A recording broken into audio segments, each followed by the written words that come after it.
এই সিনাই পর্বত দ্বারা তুর পাহাড় উদ্দেশ্য। এটা মিশরের একটা পাহাড়, অনেক উঁচু, 2285 মিটার উঁচু। ওইটার নিচে আছে মুকাদ্দাসে তুয়া, যেখানে মুসা আলাইহিস সালামকে আল্লাহ তাআলা জুতা খুলতে বলেছিলেন, ফাখলা না আলাইকা ইন্নাকা বিল ওয়াদিল মুকাদ্দাসে তুয়া, হে মুসা তুমি পবিত্র উপত্যকায় এসেছো, জুতা খুলো। তো ওখানে সব ধর্মের লোকেরা যায়, সব ধর্মের লোকদের জন্য তীর্থস্থান, মুসলিম, জুইশ, খ্রিস্টিয়ান সবাই যায়। এটা সিনাই একটা এলাকা আছে মিশরের, north south Sinai, north Sinai, এটা সাউথ সিনাইতে অবস্থিত।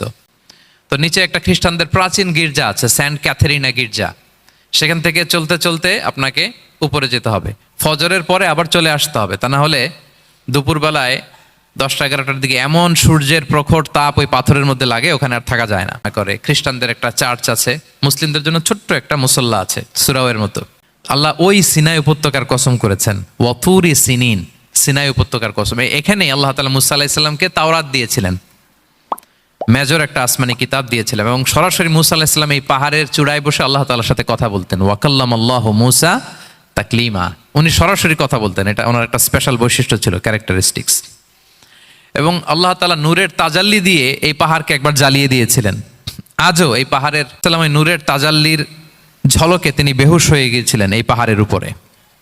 ইয়াজুজ মাহাজুজ যখন কিয়ামতের আগে আগমন করবে, তখন মুসলমানদের সেন্টার হবে, ঈসা আলাইহিস সালাম মুসলমানদেরকে নিয়ে ওইখানে অবস্থান করবেন, এই তুর পাহাড়ের ওখানে। এবং আল্লাহর হাবিব সাল্লাল্লাহু আলাইহি ওয়াসাল্লামের মেরাজের রাতে ইসরার সময় একটা স্টেশন ছিল এই তুর পাহাড়।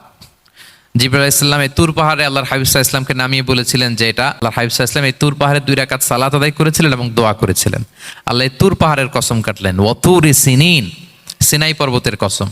এই যুগে এমনটা ঘটতো, কারোর সাথে কারো শত্রুতা হলে, ধরেন যে একজন তার বাবাকে হত্যা করেছে, তো সে তাকে পেয়েছে, ওই লোক বাঁচার জন্য দৌড়াতে দৌড়াতে হেরেমের ভিতরে ঢুকে যেত, কারণ সে জানে যে হেরেমে ঢুকলে সে আমাকে মারবে না।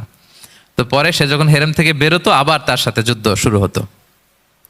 এবং এই শহরের এত মর্যাদার কারণ হচ্ছে সাইয়েদনা ইব্রাহিম আলাইহিস সালাম, তিনি আল্লাহর কাছে দোয়া করেছিলেন যে রব্বি জাআল হাযা বালাদান আমিনা, হে আল্লাহ আপনি এই শহরকে নিরাপদ করেন, ওয়ারযুক আহলাহু মিনাস সামারাত, আর এই শহরের অধিবাসীদেরকে আপনি ফলমূল দিয়ে রিজিকের ব্যবস্থা করেন।